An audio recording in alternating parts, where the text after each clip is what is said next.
नमस्कार दोस्तों, यह को चैनलिंग का दूसरा भाग है। आइए इसकी शुरुआत करने से पहले हम लॉ ऑफ वन की प्रेयर कर लेते हैं, फिर इस सत्र की शुरुआत करते हैं। तो दोस्तों, सवाल है कि लॉ क्या है? तो जवाब है कि लॉ एक है। सवाल है कि हम सब यहाँ क्यों इकट्ठा हुए हैं? जवाब है क्योंकि हम महासंघ की जानकारियाँ और उनके सामग्रियों के माध्यम से एक के कानून को सीखना और सिखाना चाहते हैं।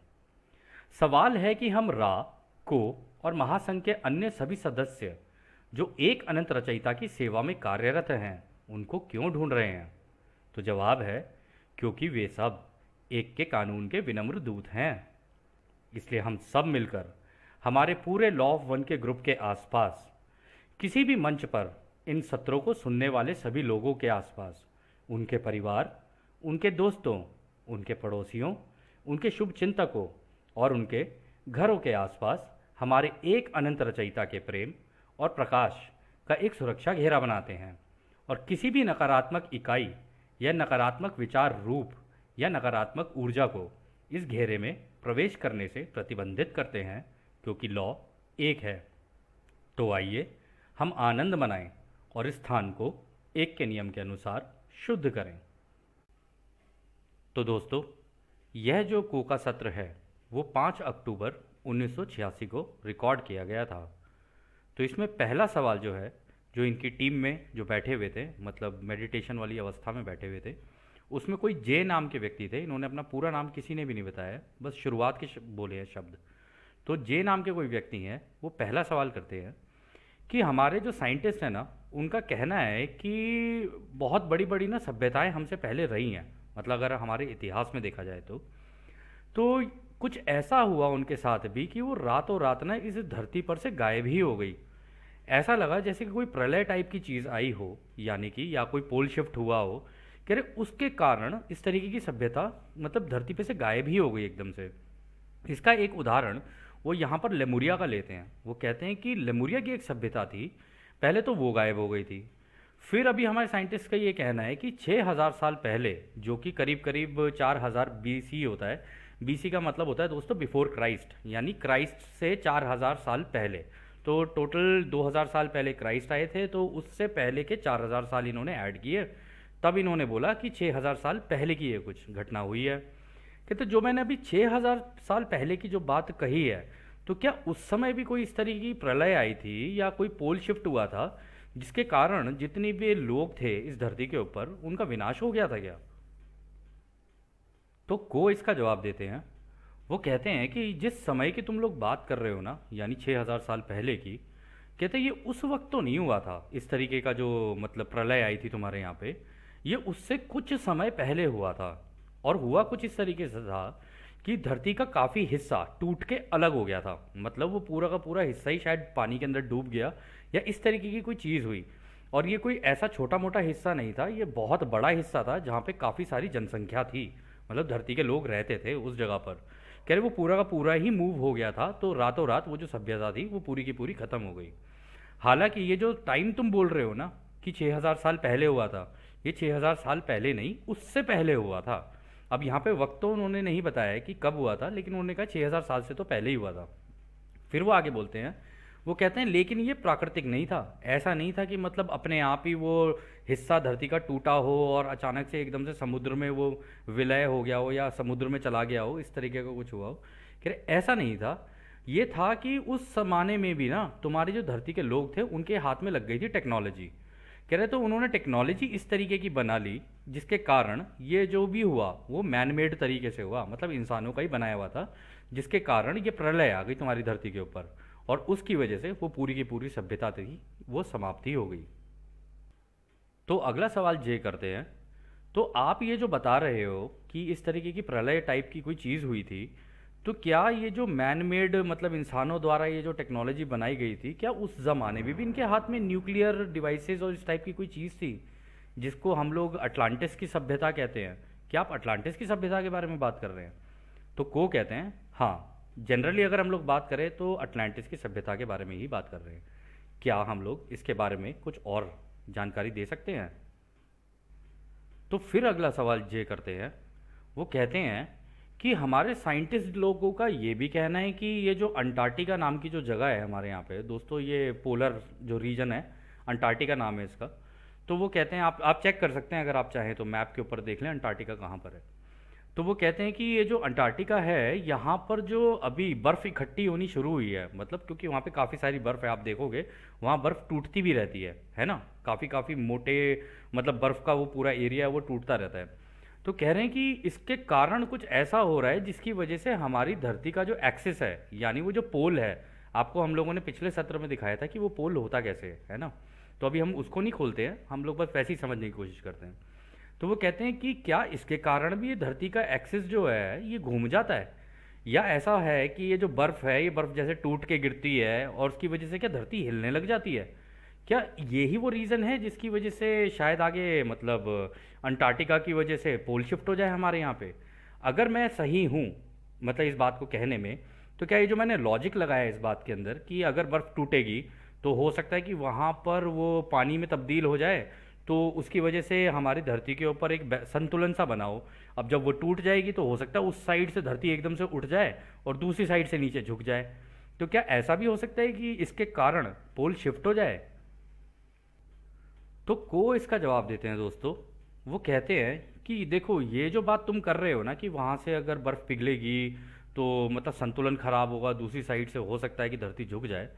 कह रहे देखो, ये अगर लॉजिक जो तुमने लगाया है उसके हिसाब से एक पॉसिबिलिटी तो है, पॉसिबिलिटी मतलब संभावना तो है, लेकिन ये तभी हो सकती है संभावना जब ये पूरी धरती तुम्हारी किसी वैक्यूम के अंदर होती।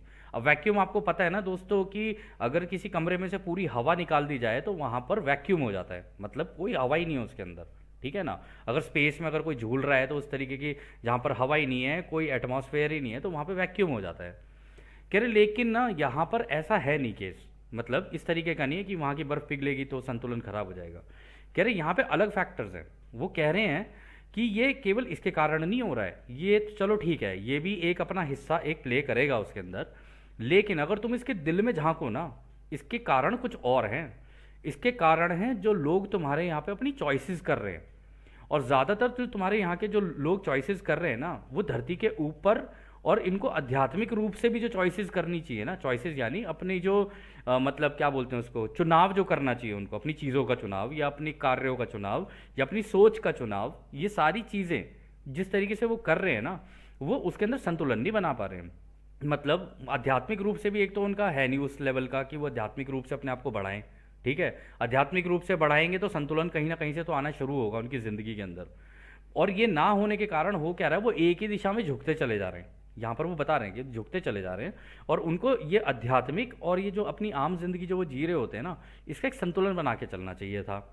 कह रही ये जो चॉइसेस तुम लोगों की हैं ना, मतलब ये जो तुमने चुनाव कर रखे हैं अपनी ज़िंदगी के कि जी मुझे ये करना है, मुझे ये करना है, मुझे वो करना है, तो ये ना अगर तुम एक तरीके से ऐसे देखो ना, अगर हम तुम्हें केवल एक उदाहरण के तौर पे एक थर्मोमीटर के बारे में बात करें जिससे कि तुम लोग अपना बुखार चेक करते हो, तो वो कहते हैं कि जैसे जैसे संतुलन आता जाएगा ना, अगर किसी व्यक्ति के अंदर ये चीज़ आ रही है कि उसका आध्यात्मिक संतुलन भी है और वो अपनी वास्तविक ज़िंदगी में जो अपनी ज़िंदगी जी रहा है उसके अंदर भी उसका संतुलन है, कहते तब ये ना अपने आप ही धरती संतुलित होने लग जाती है।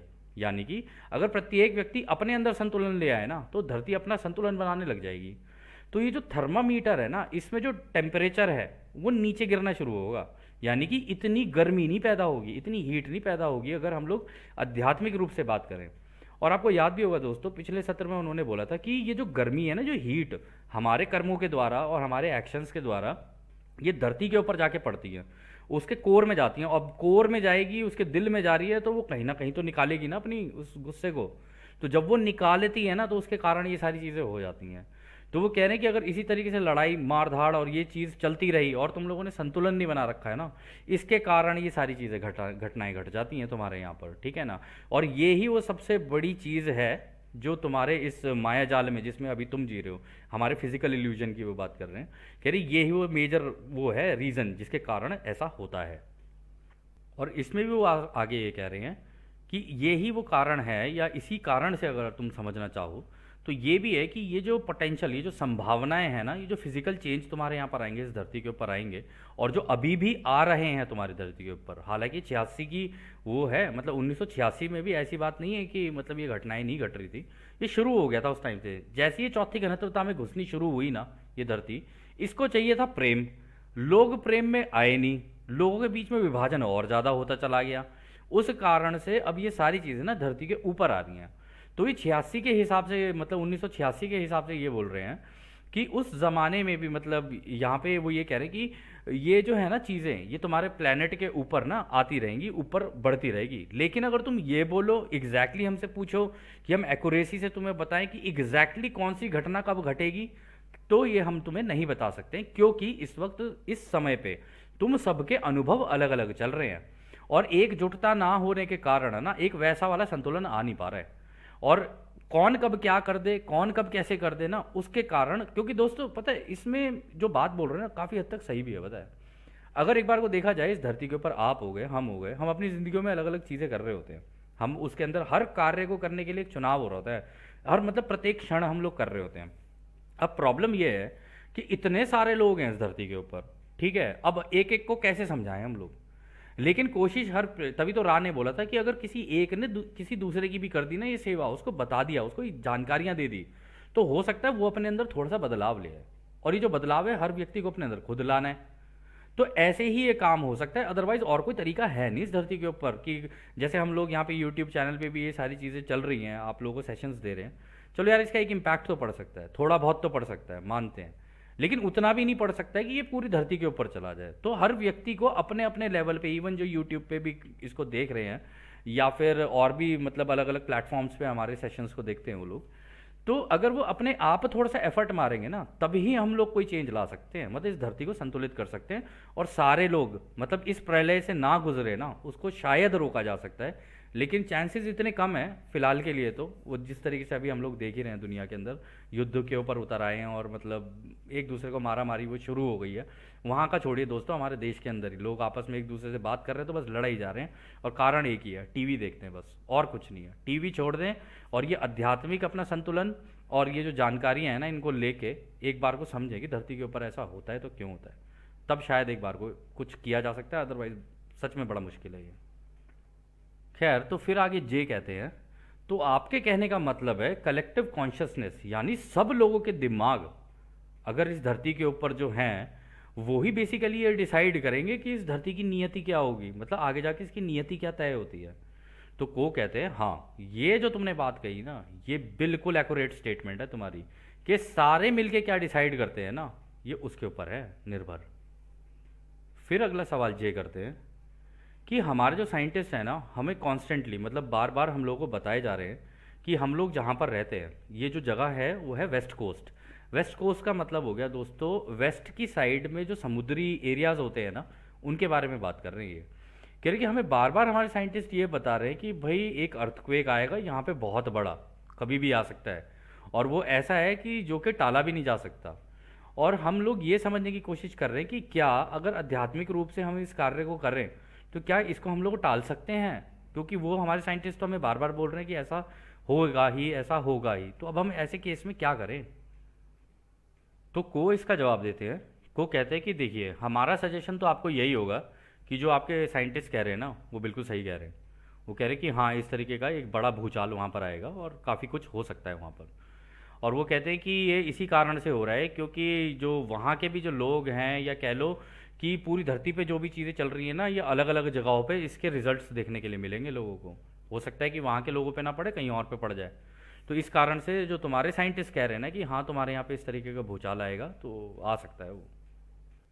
फिर अगला सवाल जे करते हैं कि अगर हम अपनी धरती के इतिहास के बारे में अगर हम लोग बात करें, तो ऐसा पिछली मतलब हमारे इतिहास में ऐसा कितनी बार हुआ है कि सभ्यताएं रातों रात मतलब इस तरीके से धरती पे से मतलब विनाश हुआ उनका, वो ख़त्म ही हो गई, इस तरीके की प्रलय आई, और ये जो धरती है, धरती के ऊपर से मतलब कुछ ऐसा भूडौल सा आया कि जिसकी वजह से पूरी धरती पे गायब ही हो गई। ऐसा कितनी बार हुआ होगा, आप हमें बता सकते हैं। तो को इसका जवाब देते हैं, को कहते हैं कि देखो अगर इस वक्त की तुम हमसे ये जानकारी चाहते हो कि हम तुम्हें एक्यूरेसी से बताएं कि भाई कितनी बार ऐसा हुआ है, कितनी सभ्यताओं के साथ ऐसा हुआ है, तो वो बताना थोड़ा सा मुश्किल है। वो इसलिए क्योंकि उस ज़माने की जो तुम्हारी सभ्यताएं होती थी ना, तो एक तरीके से जैसे हम लोग यहाँ पे इसमें रहते हैं ना दोस्तों, मतलब कि एक एरिया के अंदर बहुत सारे लोग रहते हैं। कहते हैं पहले के लोग ऐसे नहीं रहते थे। पहले के लोग ये थे कि जो बड़ी सभ्यताएं हैं ना, वो छुटपुटी ही होती थी, है ना। जो ज़्यादातर लोग दूर दूर ही रहा करते थे।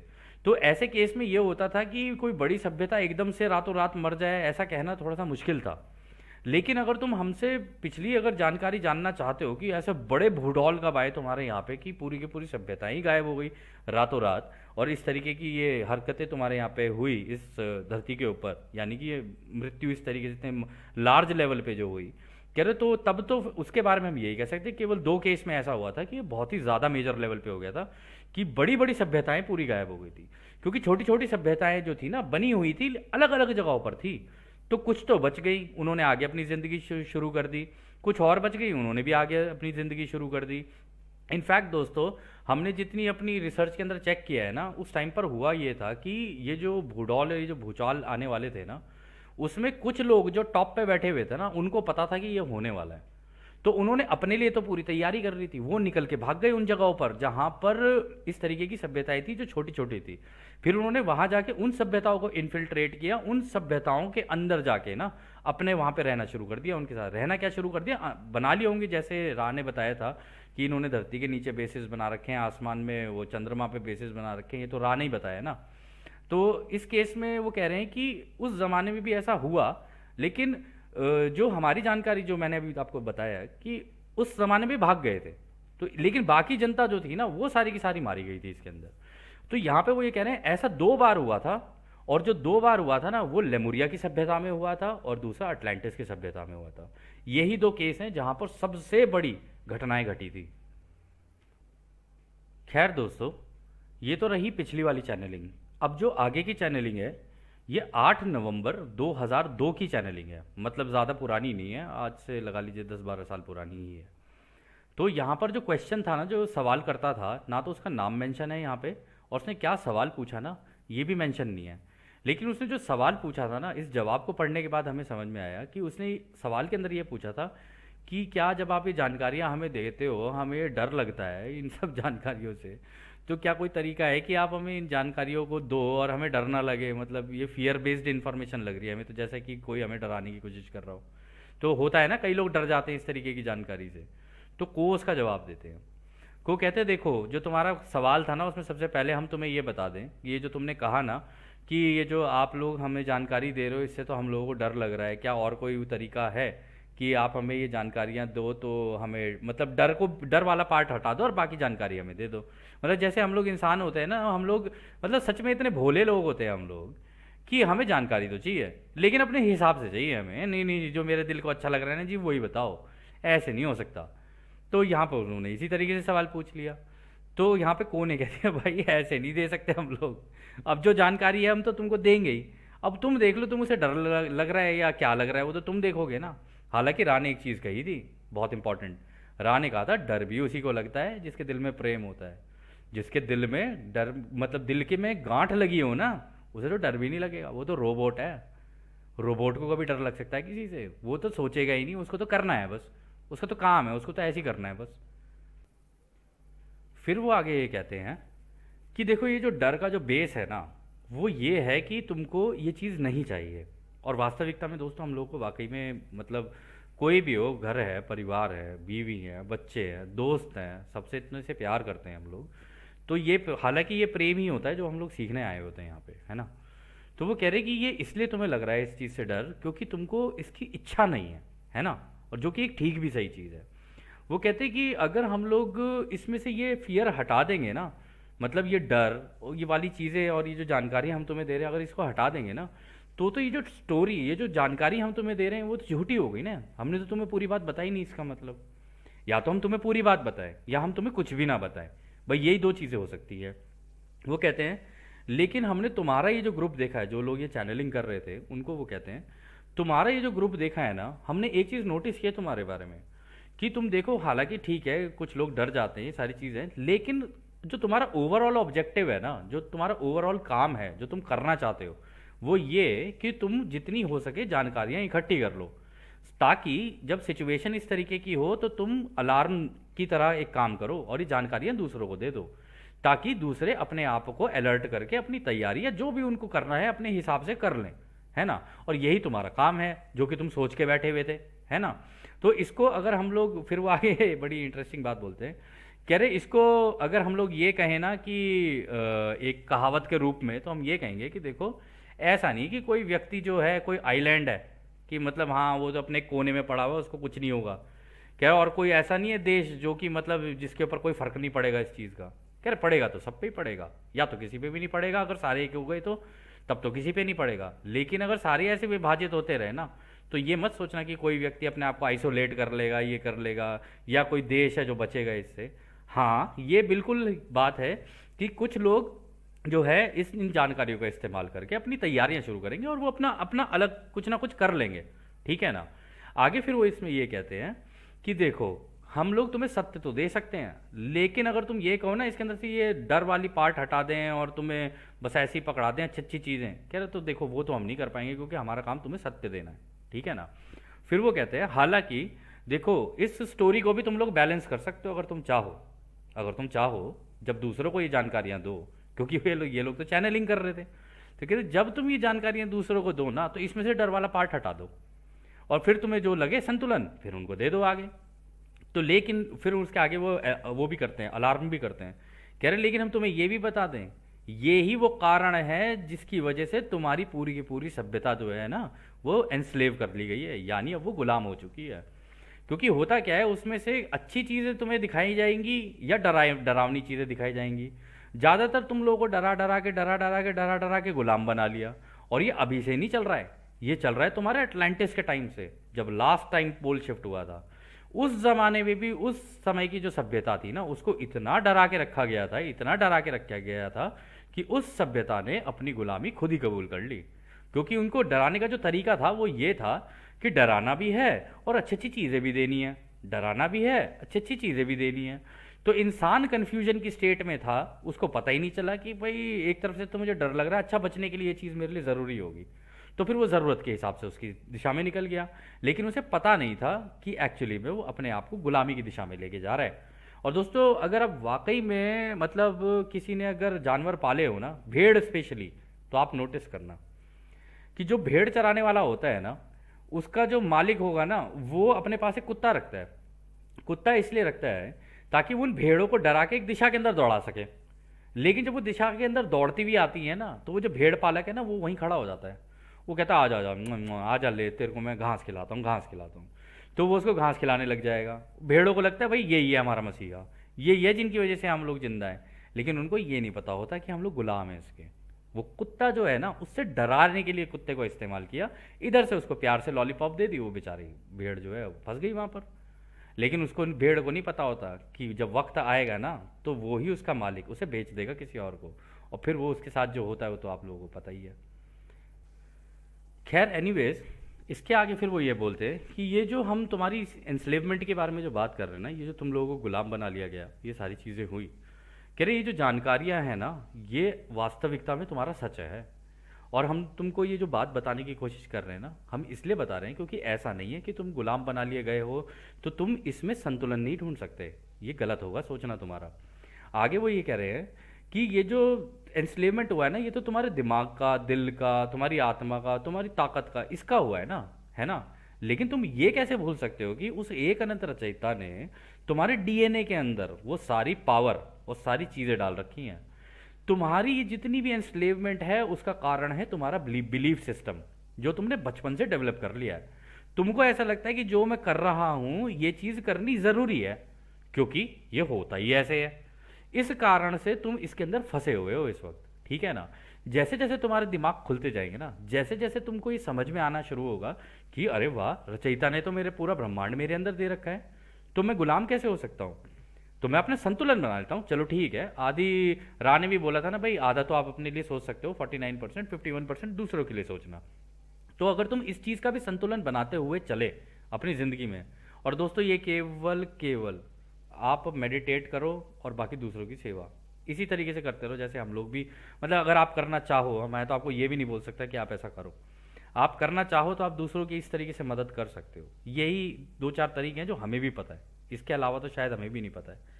तो फिर वो आगे ये कहते हैं कि ये जो एम्पावरमेंट है ना तुम्हारे अंदर, जो रचयिता ने तुमको दी है, तुम्हारे डीएनए के अंदर है, उसने अपनी क्रिएटिविटी तुम्हारे अंदर डाल रखी है, अनंत तरीके से सोचने की तुम्हें दे रखी है ताकत, कि अगर तुम्हें लगे कि तुम फंस गए हो तो तुम्हें उसमें से निकलना कैसे है, तो वो तो तुम्हारे दिमाग से ही तुम करोगे ना, है ना। तुम्हारे दिल में उसने वो सारी चीज़ें डाली हुई हैं, दिल का इस्तेमाल करते रहो, दिमाग का संतुलन बनाते रहो, बस ऐसे ही करते करते करते करते आगे निकल जाओ तुम लोग।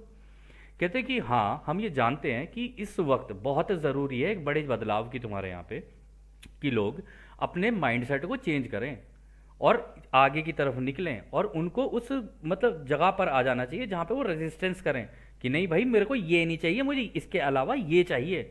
अगर कोई उन्हें ज़बरदस्ती कोई चीज़ दे रहा है तो वो ये बोले भाई मेरे को ये देखो, ये तो नहीं बोल सकते कि नहीं हमें नहीं चाहिए, नहीं हमें नहीं चाहिए, हम तो रेजिस्टेंस करेंगे। आप ये ना मत बोलो ना, रेजिस्टेंस मत करो ना, आप ये तो कर सकते हो कि भाई मुझे ये नहीं चाहिए, मुझे ये चाहिए। जब आप ये बोलोगे ना कि मुझे ये नहीं चाहिए ये चाहिए, तो सामने वाली पार्टी भी जो होगी ना, जो आपके साथ ज़बरदस्ती कर रही है, वो भी एक बार को रुक के सोचेगी यार हम देना इनको ये चाहते हैं लेकिन ये चाह रहे हैं। फिर जैसे ही वो तुम्हें कहें कि हाँ चलो हम तुम्हें ये दे देते हैं, फिर बोल दो अच्छा ये दे दिया तो चलो ठीक है अब ये भी दो।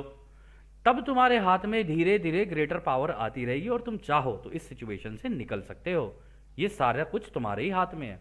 और इसमें भी वो आगे कहते हैं कि तीसरी घनत्वता में जिसमें अभी तुम हो ना, अभी तुम बिल्कुल, जो लोग अब धीरे धीरे जाग रहे हैं, धीरे धीरे इन बातों को समझ रहे हैं और उनको समझ में आ रहा है कि एक्चुअली में ब्रह्मांड के लेवल का खेल है, ये ऐसा नहीं कि केवल उनके घर का या उनके परिवार का या उनके ग्रह का खेल है, ऐसा नहीं है, ये पूरे ब्रह्मांड की ही कहानी है। तो वो कहते हैं अब वो तुम लोग चौथी घनत्वता की बिल्कुल दहलीज पे खड़े हुए हो, बस एक कदम आगे बढ़ा के तुमको वो चीज़ लेनी ही तो है, चौथी घनत्वता अपने लिए। तो थोड़ा सा एफर्ट तो तुम लोग मारोगे ही ना। और ये देखो अगर तुमने ये एफर्ट किए, अगर तुम करते हो, उसमें भी उन्होंने ये नहीं बोला कि तुम करो, वो कहते हैं कि अगर तुमने ये एफर्ट्स किए ना, तो ये जो नई घनत्वता पैदा होने वाली है ना तुम्हारे यहाँ पर, तुम्हारे लोगों के लिए, तुम देखना बहुत लाभदायक होगी, केवल तुम्हारे लिए नहीं सबके लिए लाभदायक होगी ये। लेकिन हाँ इसमें एफर्ट तुम्ही को ही लगाने पड़ेंगे, और ये जो दहलीज है ना ये तुम्ही को ही क्रॉस करनी पड़ेगी। तो खैर दोस्तों, अब ये जो आगे वाली जो चैनलिंग है ये हुई थी 14 अक्टूबर 2005 की, ठीक है ना। अब ये मतलब वो 2002 की थी जो हमारा पिछला वाला सवाल था, अब ये उससे 3 साल बाद दोबारा चैनलिंग हुई। तो किसी ने फिर से दोबारा इसी टॉपिक के ऊपर एक सवाल कर लिया, पोल शिफ्ट के ऊपर। तो वो जो व्यक्ति हैं उनका नाम है वी, पूरा नाम नहीं बताया, वी है। तो वो बोलते हैं कि को से सवाल करते हैं, कहते हैं कि को क्या आप ये आने वाले समय में जो हमारा फ्यूचर है इसकी संभावना बता सकते हैं कि ये पोल शिफ्ट जो है हमारे, ये कब होंगे। आप किसी भी तरीके से इसके ऊपर कमेंट कर लीजिए, जैसा आपको ठीक लगे, जैसा आपको लगे कि हमारे लिए हेल्पफुल होगा या हमारे फ़ायदे के लिए होगा या इसका इस्तेमाल करके हम लोग कुछ कर सकते हैं, तो आप हमें बताएं। और साथ ही साथ हमें ये भी बताएं कि ये जो मायन कैलेंडर है और ये 2012 की कहानी है, क्योंकि ये सवाल 2005 का था और लोग सारे ये सोच रहे थे कि 2012 में दुनिया ख़त्म हो जाएगी। और आप लोगों को याद होगा टीवी के ऊपर जो ड्रामा चला था, मतलब हम लोग भी देख रहे थे उस टाइम पर, न्यूज़ में छोटे ही थे लेकिन देख रहे थे कि देखो क्या ड्रामा चल रहा है यहाँ पे, कि जो भी आ रहा है टीवी पे 2012 में दुनिया ख़त्म हो जाएगी, अरे प्रलय आ जाएगी, अरे ये हो जाएगा वो हो जाएगा, मायन कैलेंडर ये कह रहा है वो कह रहा है। तो यहाँ पर ये सारी की सारी चीज़ें जो है ना, इसके बारे में वो सवाल किया उन्होंने। हालांकि दोस्तों जस्ट आपकी जानकारी के लिए हम लोग बता रहे हैं, इसके अलावा मतलब ये सवाल के अलावा बता रहे हैं आपको कि ये जो मायन कैलेंडर है ना 2012 में ख़त्म नहीं हुआ था। उन्होंने कहा था दो दिक्कतें आनी शुरू होंगी 2012 के बाद, और आप नोटिस कर लेना 2012 के बाद ही दिक्कतें आनी शुरू हुई हैं। अगर आप नोटिस करो तो थोड़ा सा रिवर्स में जाओगे तो आपको थोड़ा सा पता चलेगा। खैर एनीवेज, को देखते हैं इसके बारे में क्या कहते हैं। को कहते हैं कि हाँ हमें तुम्हारा ये सवाल समझ में आया हमारे भाई। तो इस टॉपिक के ऊपर हमारे पास देखो जानकारी जो है ना, वो हम जो तुम्हें दे सकते हैं वो काफ़ी लिमिटेड दे सकते हैं, ऐसा नहीं है कि सब कुछ ही उठा के तुमको दे दे। वो अभी तुम्हारे उस पर नहीं है अभी हम लोग वाकई में कह रहे, क्योंकि ये जो है ना सारी चीज़ें हम इसलिए तुमको दे रहे हैं, मतलब लिमिटेड इसलिए दे रहे हैं क्योंकि देखो अभी सबकी ना चॉइसेस चल रही हैं, सब अपनी ज़िंदगियाँ जी रहे हैं, कोई किसी दिशा में भाग रहा है, कोई किसी दिशा में भाग रहा है, तो कुछ समझ नहीं आ रहा है कि कौन क्या कर रहा है, ठीक है ना। तो कंसिडरेशन जो है वो लिमिटेड है हमारे पास भी, हम उन्हीं में से निकाल निकाल के जानकारियाँ तुम्हें दे रहे हैं कि ज़्यादातर लोग कितना क्या कर रहे हैं, कम लोग कितना क्या कर रहे हैं, तो उस समूह जो है बड़े बड़े गुट बने हुए हैं जो लोगों के, उनके अकॉर्डिंगली क्या क्या चल रहा है, तो हम पूरा का पूरा डेटा उठाते हैं, उसको देखते हैं, फिर उसके अकॉर्डिंगली तुमको बताते हैं, ठीक है ना। तो वो बोलते हैं हमारे पास केवल अभी फ़िलहाल के लिए 3 चीज़ें हैं तुम्हें बताने के लिए। तो पहली चीज़ ये बोलते हैं वो, कहते हैं देखो ये जो पोल शिफ्ट है ना, अभी हम लोग जो प्रोबेबिलिटी जो इसकी संभावना देख रहे हैं ना, वो अब आप ऐसे मान के चलो कि अब तो काफ़ी हद तक बिल्कुल होना ही होना ही है। बिल्कुल मतलब नियरली आपकी कह लो सर्टेन ही है, अब वो होना ही होना है वो। कहते हैं अब बस सवाल ये रह गया है कि ये कब होगा और कैसे होगा। ठीक है ना। कहते हैं जिस तरीके से तुम लोग सारे मिलकर, जैसे एल रिसर्च की टीम ये जो मेडिटेशन कर रहे थे और ये चैनलिंग कर रहे थे सारी चीज़ें, कह रहे और भी ग्रुप में वर्ल्ड में और भी कुछ लोग इसको ट्राई करने की कोशिश कर रहे हैं। कह रहे वो बेचारे बस अब इस वक्त ये कोशिश कर रहे हैं कि दूसरों की सेवा कर लें और किसी तरीके से ये जो पोल शिफ्ट होने के बाद कि ये जो तबाही मचेगी ना इस प्लानट के ऊपर, इस तबाही को थोड़ा सा लेट किया जा सके। लेट करने की बात कर रहे हैं वो, कह रहे ये तो आनी आनी है, लेकिन कोशिश उनकी ये है कि इसको किसी तरीके से लेट करके आगे धकेला जाए, जल्दी ना किया जाए, क्योंकि लोगों के पास बहुत सारी चीज़ें, उनकी ज़िंदगियाँ चल रही हैं, बहुत सारी चीज़ें हैं। और दोस्तों हमको याद आया सॉसर स्पीक में कन्फेडरेशन ने बड़ा इमोशनल होकर एक चीज़ कही थी कि हमें याद है शायद वो प्लैनेट कोई और था, मतलब कहाँ का था, शायद यूरेनस के लोग कह रहे थे या किसी और के कह रहे थे। वो ये कह रहे थे कि हम तुम लोगों को यहाँ से बाहर से देख रहे हैं और हम तुम्हारे बारे में सारी जानकारियाँ जानते हैं। कह रहे हमें इतना दुख हो रहा है ना कि एक ही रात में तुम लोगों के सपने, एक ही रात में तुम्हारी इच्छाएं, कह रहे सब खत्म हो जाएगा तुम्हारा, जिस हिसाब से तुम लोग चल रहे हो। तो खैर उस बात को ना करते हुए, इस तरीके की ना सोच रखते हुए हम लोग आगे निकलने की कोशिश करते हैं, जो हम बेस्ट कर सकते हैं वो करते हैं। ठीक है ना। तो यहाँ पर भी वो यही कह रहे हैं कि ये जो लोग हैं ना, तुम जैसे लोग जितने भी हो, कह रहे अब तुम कोशिश कर रहे हो कि इस टाइम को थोड़ा सा धकेल के आगे किया जाए, लेकिन है इसकी सर्टेनिटी कि हाँ ये होगा ही होगा। या फिर आप में से जो लोग इस कार्य को कर रहे हैं ना, वो ये भी कोशिश कर रहे हैं कि यार अगर ये प्रलय आए, ये तबाही आए ना, तो इसका जो ब्लो है वो हल्का पड़े, मतलब ऐसा ना हो कि एकदम ही मतलब तीखी आके पड़े हम लोगों के ऊपर। कह रहे अगर पड़े भी ना तो थोड़ा हल्की ही पड़े हमारे ऊपर, ऐसा ना हो कि एकदम ही पूरी पड़ जाए हम लोगों के ऊपर आके, और मतलब इतनी ज़्यादा भयावह स्थिति हो जाए कि कोई संभाल ही ना पाए इसको। ठीक है ना। और वो ये कह रहे हैं कि अभी जो हम लोग कह सकते हैं कि हमें ऐसा लग रहा है कि ये जितनी भी चीज़ें होंगी ना अब स्टेजेस के अंदर होंगी, मतलब ऐसा नहीं है कि एक ही बार में होगी ये। कह रहे हमें ऐसा लग रहा है कि पॉसिबिलिटी ये लग रही है, प्रोबेबिलिटी भी ये लग रही है कि ये धीरे धीरे स्टेजेस में होना शुरू होगा। और कहीं कहीं जगहों पर मतलब थोड़ी सी जनसंख्या बच जाएगी, थोड़ी सी किसी जगह पे जनसंख्या गायब हो जाएगी, कहीं पे कुछ लोग के साथ कुछ हो जाएगा, कहीं पे कुछ लोगों के साथ कुछ हो जाएगा। तो इस तरीके से स्टेजेस में आना शुरू करेगी ये। खैर बाकी दोस्तों हम अपनी तरफ से कुछ नहीं बोलेंगे, आप अपने अराउंड का जो भी एनवायरनमेंट है, जो आप लोगों को जानकारियाँ भी मिलती होंगी इधर उधर से, तो आप उसके हिसाब से सोच के अपना खुद का निष्कर्ष निकालना। आप लोग, हम लोग इस टॉपिक के ऊपर ज़्यादा करना नहीं चाहते वास्तविकता में। तो फिर वो कहते हैं कि आगे फिर वो ये कहते हैं कि ये जो तुम्हारी तीसरी घनत्वता की जो लोग हैं ना, ये स्टेजेस में जो होगा उसके कारण ये हैं कि जो तीसरी घनत्वता में लोग हैं ना, जब ये पीछे से दुख दर्द तकलीफें उनके ऊपर आनी शुरू होंगी ना, जो बच्चे होंगे ना वो तेजी से अपना चुनाव कर सकें कि वो दूसरों की सेवा के रास्ते में झुकना चाहते हैं या खुद की सेवा के रास्ते में झुकना चाहते हैं। क्योंकि दोस्तों इस पॉइंट पे शायद एक बार को हम लोग कह सकते हैं कि देखो जब इस तरीके की आपदा आती है ना, तो दो तरीके के लोग होते हैं। एक होते हैं इस तरीके की आपदा में दूसरे की मदद के लिए झुक जाते हैं पूरे, मतलब वो लग जाते हैं कि हे भगवान कैसी परिस्थिति हो गई, ये हमारे भाई बहन है, इनकी इनकी मदद करने के लिए हम लोगों को निकलना चाहिए। कुछ लोग ऐसे होते हैं, इसको बोलते हैं एक हीरोइक एक्ट, जो रचयिता को बहुत पसंद है कि अगर कोई इस तरीके का कार्य करता है ना, तो समझ लो रचयिता की नज़र में वो हीरो है कि ये मेरा बच्चा है, इसने वो कार्य किया है, इसने मेरा एक अंश बचाया है, यानी मेरी सोच का एक हिस्सा बचाया है इसने। एक तरफ दूसरे होते हैं सर्विस टू सेल्फ वाले, जो उस आपदा में भी अवसर खोजने की कोशिश करते हैं कि ओहो ये आपदा ही है, चलो आओ मैं ये वाला धंधा कर लेता हूँ, आओ मैं ये बेच लेता हूँ, आओ मैं इससे मेरे पास ज़्यादा प्रॉफिट आ जाएगा, आज इससे पैसा कमा लूँगा। क्योंकि जब भी कोई आपदा आएगी ना दोस्तों, आप हमेशा देखोगे उसमें दोनों ही चीज़ें होती हैं। एक चीज़ होती है दूसरों की सेवा, और दूसरी चीज़ होगी अवसर। जो अवसर ढूंढते हैं ना, वो उस अवसर का पूरी तरीके से लाभ उठाते हैं, क्योंकि उनको पता है उनको अपनी पोलैरिटी पूरी झुकानी है। हालांकि कई लोग तो जाने अनजाने करते हैं ये, लेकिन जिनको पता है ना वो जानबूझ के ही करते हैं कि आ गई ना आपदा, चलो अब इसका इस्तेमाल करते हैं अपने खुद की सेवा के लिए, देखते हैं हम लोग इसमें कितना पैसा बना सकते हैं, देखते हैं हम लोग इसमें क्या कर सकते हैं।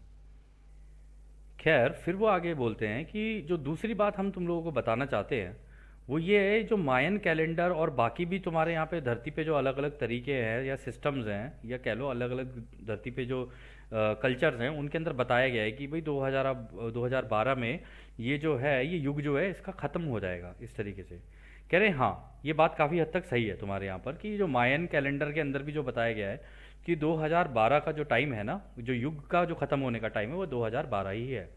और ये होगा उसके विंटर में जाके, यानी उसकी सर्दियों में जाके होगा ये। और आपको याद होगा, ये पूरा ड्रामा, दो दुनिया ख़त्म हो जाएगी, ये हो जाएगा, वो हो जाएगा, दिसंबर में हो रहा था ना ये। मुझे अच्छे से याद है ये मतलब दिसंबर, शायद 25 दिसंबर को हो रहा था। 25 नहीं, 12 दिसंबर या इसी के आसपास की कोई डेट थी, है ना। तो दिसंबर में बड़ा ड्रामा हुआ था ये, तो उन्होंने कहा विंटर के अंदर जाके ये युग बदलेगा तुम्हारा। वो कहते हैं ये जो युग बदलने का जो असेसमेंट है ना तुम लोगों का, या जो तुमने तुम्हारी जो समझ है, कह रहे हो बिल्कुल एक्यूरेट है। वो कहते हैं कि इसमें क्या होता है, जो तुम्हारा ग्रह है ना वो अगले युग में जाता है, और उस युग को बोला जाता है एज ऑफ एक्वेरियस। ठीक है ना। अब एक्वेरियस को हिंदी में कौन सा वो बोलते हैं दोस्तों, आप लोग खुद देख लेना कौन सा युग बोलते हैं, तो आप लोग देख लेना। कहते हैं ये नई युग के अंदर एंटर करेगा जो तुम्हारा ग्रह है। कह रहे कि ये जो है ना, ये इतना ट्रिमेंडस, इतना ज़बरदस्त शिफ्ट होता है ना ये, कि उसके बाद से चीज़ें ना बड़ी तेज़ी से बदलाव करनी शुरू करती हैं, क्योंकि एक नया ऑक्टेव शुरू हो जाता है। ऑक्टेव आपको याद होगा जिन लोगों ने लॉ ऑफ वन पढ़ी है हम लोगों के साथ। ऑक्टेव ऐसा होता है कि जब चौथी घनत्वता शुरू होगी ना, तो वो भी ऐसा नहीं है कि एकदम से आप उसके अंदर एडवांस करके एकदम से उसमें पहुंच जाओगे। वो भी जीरो से कहीं से शुरू होगी, मतलब पहली, उसके अंदर भी पहला लेवल होगा, दूसरा लेवल होगा, तीसरा होगा, चौथा, पांचवा, छठा, सातवां, ऐसे करके 7 लेवल होंगे उसके अंदर भी। ठीक है ना। इनको बोलते हैं 7, और 8th पे जाके ऑक्टेव खत्म होता है। तो पिछले युग का जो ऑक्टेव है 8वां वाला, वो 2012 में खत्म हो गया, इन्होंने ये कहा। कह रहे अब जो नए वाला जो है, दो तुम्हारी चौथी घनत्वता वाला है ना, जो एक्चुअल है, जो नए युग की शुरुआत जो है, कह रहे उसकी शुरुआत 2012 में शुरू हो जाएगी, क्योंकि सवाल 2005 का था। ठीक है ना। फिर वो कहते हैं कि इस टाइम के ऊपर जो अभी हम लोग देख रहे हैं ना, कि ये बिल्कुल अपने स्केड्यूल पे चल रही है चीज़, मतलब इसमें हमने कोई बदलाव नहीं देखा है कि ये जो तुम्हारा युग है, नया युग, वो वहाँ से शुरू होगा, पुराना युग तुम्हारा वहाँ अंत होगा।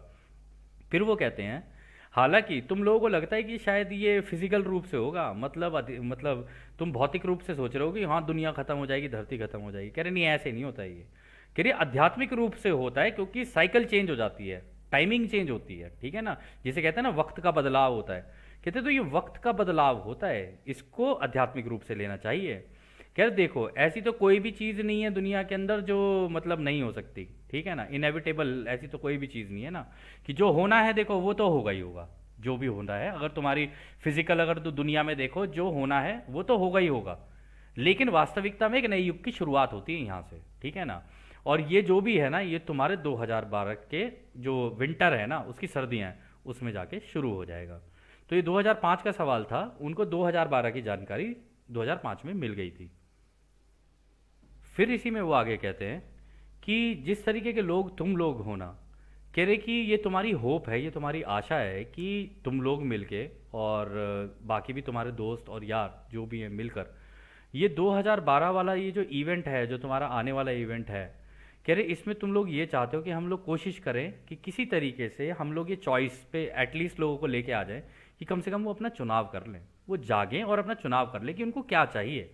ऐसा ना हो कि उनको पता भी ना हो, वो चुनाव भी ना कर पाएँ, और उनके साथ ऐसी घटनाएं घट जाएं, और फिर वो अपनी 25,000 साल की साइकिल दोबारा रिपीट करें। तो ये जो आप लोग कार्य करने की कोशिश कर रहे हो, ये काफ़ी अच्छा है। उन्होंने उसके लिए तारीफ भी की है उनकी। वो कहते हैं कि हम लोग तुम लोगों को देख रहे हैं कि तुम लोग में से ज़्यादातर लोग ना अब इस धरती की सेवा करने के लिए निकले हो, है ना। जिसको तुम अपनी गाया कहते हो, अपनी माँ कहते हो, है ना। वो कहते हैं कि हम तुम्हारी इस तीसरी घनत्वता की माँ, इस गाया की बात कर रहे हैं, कि 2012 के बाद इसके अंदर बहुत ज़्यादा बदलाव आएंगे, तुम लोग उसके उसके अंदर वो बदलाव आते हुए देखोगे। और वो कह रहे हैं कि इसके अंदर इस वक्त बहुत ज़्यादा संतुलन लाने की ज़रूरत है, और काफ़ी ज़्यादा ऐसी चीज़ें हैं जिसके अंदर इसको मतलब पश्चाताप है ना एक तरीके से, कह रहे उस तरीके से गुजरना पड़ रहा है इसको, सच बताएं तो आपको।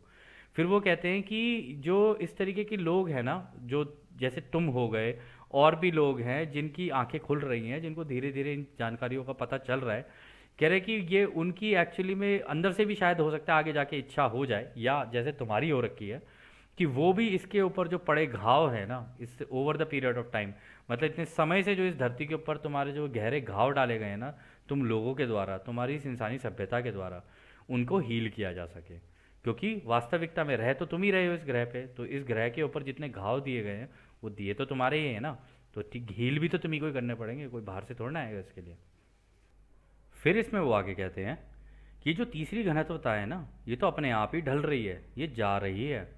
कह रहे कि ये जो वॉन्डर्स तुम्हारे यहाँ पर आए हैं ना, और जो इस रोशनी को लेके आए हैं तुम्हारे ग्रह के लिए, ठीक है ना, इस ग्रह पे फैलाने के लिए, कह रहे इनका पैदा होना बंद हो जाएगा 2012 के बाद। तो कहने का मतलब है दोस्तों, रा ने जो जानकारी दी थी वो काफ़ी हद तक सही थी।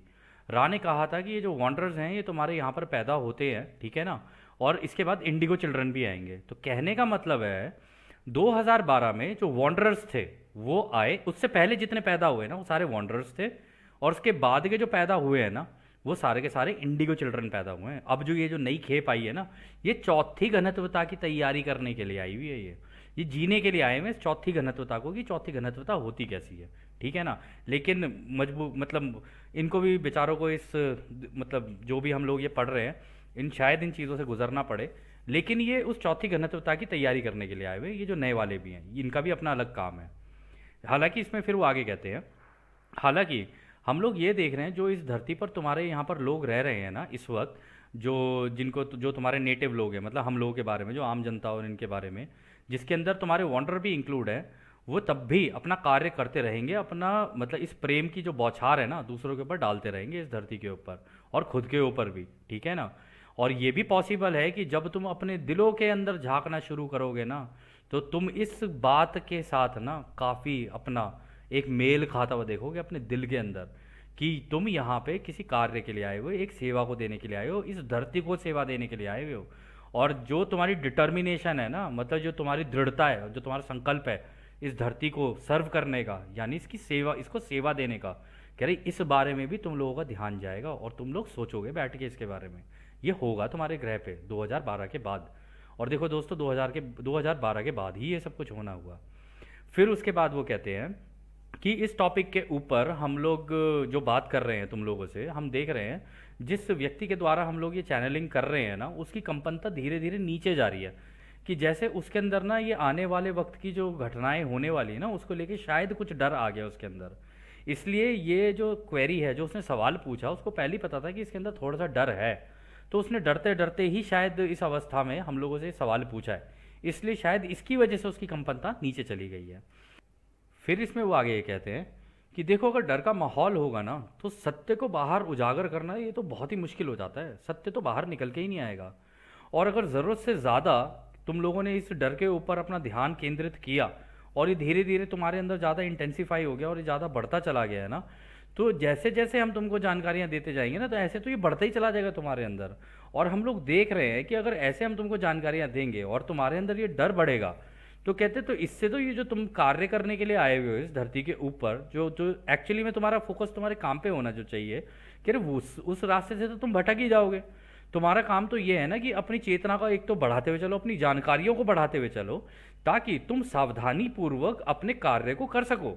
तुम अगर ऐसे डर में पड़े जाओगे, तुम ये सोचोगे ओहो ऐसा हो जाएगा, ओहो वैसा हो जाएगा, फिर तो तुम काम ही नहीं कर पाओगे। तो इसलिए दोस्तों हम लोग भी ये कहते हैं, ऐसा नहीं है हम लोगों के साथ नहीं हुआ, हम लोगों के ऊपर भी खूब साइकिक अटैक्स पड़े हैं, एक से एक पड़े हैं। मतलब इतने घबरा गए थे हम लोग आने वाली मतलब चीज़ों को देखते हुए।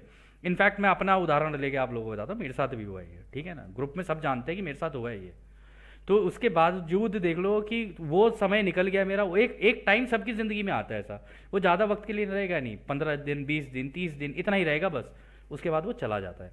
लेकिन आपको ना, आपका फोकस आपके कार्य पे से नहीं हटना चाहिए, क्योंकि आप एक कार्य को यहाँ पे करने के लिए आए हो। और जब आपने इस जिम्मेदारी को उठाई है ना, तो फिर उसको ढंग से निभाओ। ये डर तो आता ही रहेगा, बहुत सारी चीज़ें आपको डराएंगी, बहुत सारी चीज़ें आपको परेशान करेंगी।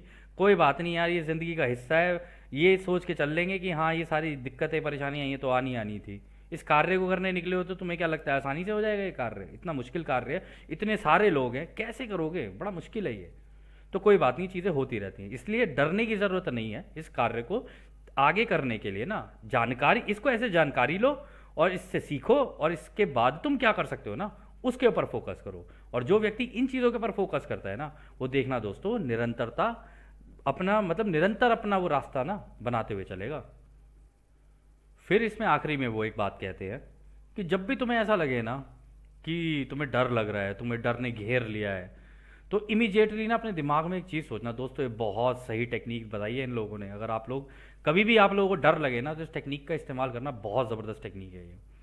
वो कह रहे हैं कि जब भी तुम्हें डर घेर ले, तुम्हें लगे कि ओ हो भाई हम तो डर गए, ये हो जाएगा वो हो जाएगा, इमीडिएटली ये सोचना कि तुम अपनी कब्र में हो, ऐसे सोचने लग जाना। उस सोचते सोचते अपनी सोच में चले जाना कि अब तुम अपनी कब्र में जा चुके हो और तुम देखो कि अब तुम्हारा ये शरीर मर चुका है। महसूस करो कि हाँ तुम्हारा शरीर मर चुका है। और जब तुम ये सारी चीज़ें जान लोगे कि हाँ कि भाई मृत्यु तो आनी आनी है, आज नहीं आएगी कल आएगी, ये जो मैं अब ये मृत्यु महसूस कर रहा हूँ ना इसके इस कब्र के अंदर, या मैं चिता पे लेट के जो जलना हुआ महसूस कर रहा हूँ ना, ये सारी चीज़ें तो होनी है, आज नहीं होंगी कल तो होंगी होंगी। लेकिन ये सोचो कि आज तुम जिंदा हो, आज सूरज चमक रहा है, आज की डेट में अगर तुम बाहर जाओगे तो तुम देखोगे फूल खिल रहे हैं। और तुम इन सब चीज़ों को देखते हुए एक बार को सोचना, जो होगा सो होगा, लेकिन आज तुम उस एक अनंत रचयिता का नाम लेते हुए ना, उसको प्रेज करते हुए बोलना कि हे प्रभु धन्यवाद कि तूने हमें ये ज़िंदगी दी, तूने हमें ये मौका दिया कि हम इस धरती पे आए, तेरा काम करें और तेरी और ज़्यादा जय जयकार हो पूरे ब्रह्मांड में। ये है हमारा काम और यही करने आए हैं। और आगे चलकर प्रभु हम आपसे सीखेंगे सारी चीज़ें। कोई बात नहीं, हमें दूसरा मौका मिलेगा हम उसमें भी करेंगे, एक और मौका मिलेगा हम उसमें भी करेंगे। हम मौके लेते जाएंगे लेकिन इस कार्य को करते जाएंगे। और तब तुम देखोगे कि ये जिंदगी और मृत्यु के बीच में ना तुम बस एक ही बदलाव देखोगे, इसमें केवल चेतना का बदलाव हो रहा है। एक वीडियो गेम खत्म, दूसरी वीडियो गेम शुरू। और जब तुम ऐसे सोचने लग जाओगे ना, तब तुम अपने आप को एक गेमर की तरह देखोगे कि ओहो ये हुई ना बात, कि ये जो गेम रचयिता ने हमें दी है ना खेलने के लिए, इसको तो खेलेंगे, ऐसे तो नहीं जाएंगे, खेल के जाएंगे या फिर दूसरों को खिला के जाएंगे, ऐसे ही करेंगे। दोनों में से एक ही चीज़ हो सकती है अब तो जब आप ऐसे सोच लोगे ना, आप इस कार्य को पूरी ईमानदारी, पूरी शिद्दत और पूरी ताकत से कर पाओगे।